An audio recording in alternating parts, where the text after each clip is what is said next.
Okay, good morning. Naata sa Saint Peter and Paul Church.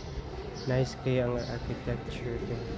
Yan si Mother Mary sa taas. Oh, with the Father, Son, and the Holy Spirit. The crucifixion of Jesus. Naapod ang Last Supper sa taas. Very nice. The Lord's Supper. Okay. Thank you, Jesus. Nindot ilang church sa Bantayan Island, Cebu. Daghang kuan sa taas, oh. Actually, nice school diri sa kilid. Suroy ta kadali. Mangita po tag restroom. Diri sa kilid na ay school. Oh, na nagdula. Very nice. School. So ang gawa sa church na ay kampana. Kampana sa simbahan. Okay, very nice. Tanaw to sa pika side yung sina dito.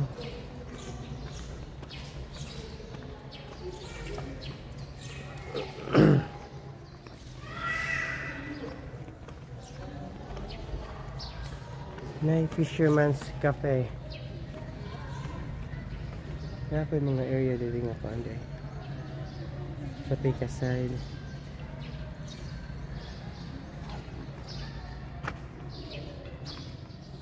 Direta.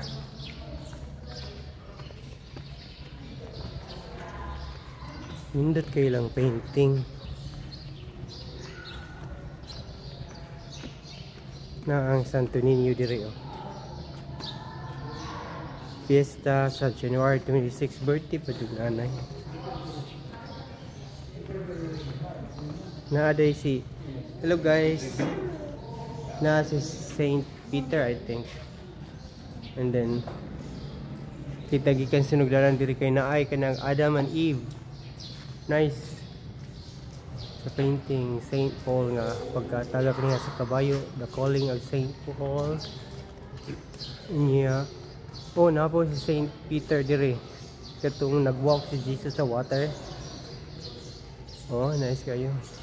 Na-onload si Saint Peter. Ka-nice, ano eh? Painting. O na si Saint Peter and Paul. Tumato dito ang crucifixion of ang Last Supper. Very nice. Very nice. I'm gonna take the picture, Deribi.